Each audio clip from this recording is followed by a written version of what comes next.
আসসালামু আলাইকুম সবাইকে। আশা করছি আপনারা সবাই ভালো আছেন, সুস্থ আছেন।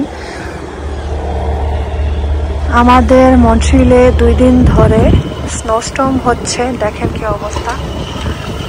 2 দিন পর পর স্কুল বন্ধ, কারণ এই অবস্থায় পার্কিং তো মিলে না, আর বাচ্চারা স্কুলে যাবে কিভাবে।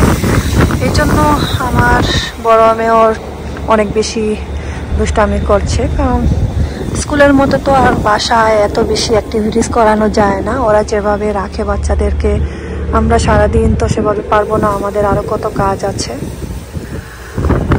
যেতে পারছে না দেখে আরো বেশি জ্বালাচ্ছে, দুষ্টামি করছে বাসায়। আর আমাদের মানডে গার্বেজ নিতে পারেনি, স্নোর ভিতরে ডুবে আছে, কিভাবে নিবে দেখেইনি। আর এখানে সামনে 2টা লেন, একটা লেন স্নোর কারণে বন্ধ। দেখেন আমার বাসার সামনে রাস্তাটাও বন্ধ। আর আজকে বাতাস দিচ্ছে, কালকে দিয়েছে স্নোস্টর্ম, আর আজকে স্কুল বন্ধ ছিল। কালকেও মনে হয় না স্কুল থাকবে, আর আজকে সারাদিন বাতাস দিবে।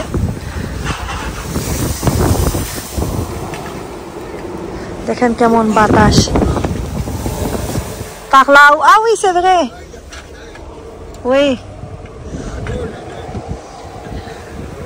আমার বাবা মারা গিয়েছেন জানুয়ারির 18 তারিখে, অলমোস্ট 1 মাস হয়ে যাচ্ছে।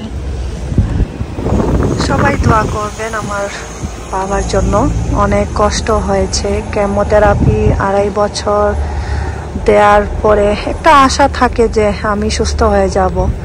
যখন আমার ভাগনা মারা যায় অক্টোবর মাসে, অক্টোবরের লাস্টে সে মারা যায়, তখন থেকেই আমার বাবা অনেক বেশি দুর্বল হয়ে যান। তখন আর কেমো দিতে পারিনি, 2 বার ক্যান্সেল করলো, বলল দুর্বল শরীর। তারপর থেকেই 2টা কেমো ক্যান্সেল করার পরে তখন ওরা বলে যে ক্যান্সার লাস্ট স্টেজে চলে এসেছে, স্প্রেড হয়ে গিয়েছে, আর দিতে পারবো না।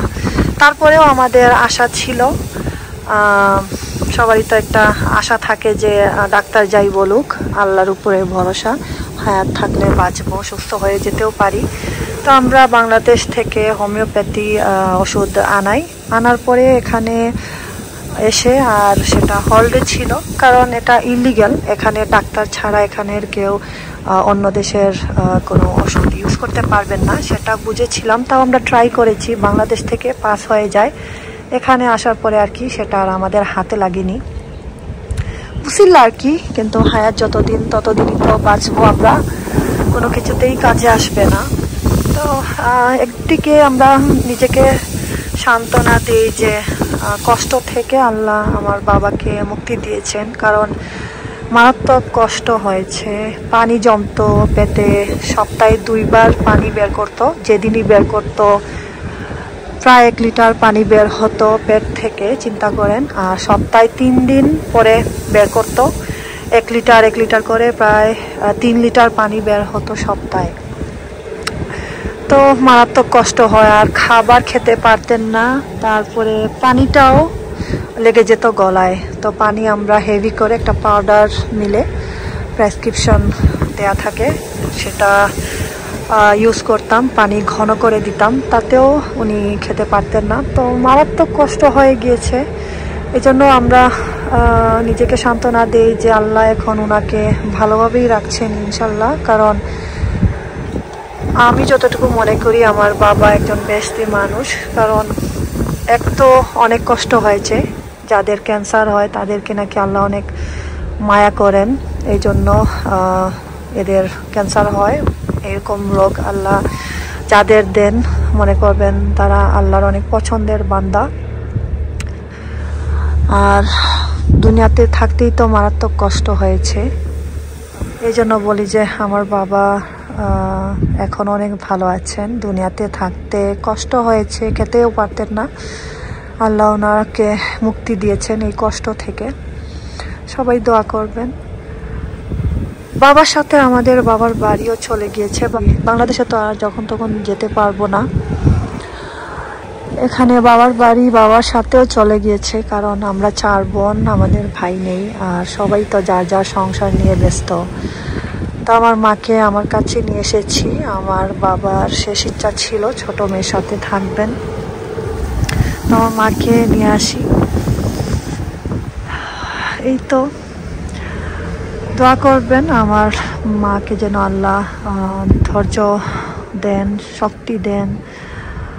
সময়টা অনেক খারাপ যাবে, আমাদের যতটুকু খারাপ লাগবে আমার মার অনেক বেশি খারাপ লাগবে, কারণ অনেক বছরের সংসার। 72-তে ওনাদের বিয়ে হয়। আমার বাবার যে মাসে জন্ম সেই মাসেই মৃত্যু হয়, জানুয়ারিতে ওনার জন্ম। বয়স ছিল 73, এই মাসে ওনার বয়স 74 হওয়ার কথা ছিল। অনেক তাড়াতাড়ি চলে গিয়েছেন। দোয়া করবেন সবাই আমার বাবার জন্য, সবাই ভালো থাকবেন, সুস্থ থাকবেন। আমাদের জন্য দোয়া করবেন, আমার বাবা মার জন্য দোয়া করবেন। আল্লাহ হাফেজ।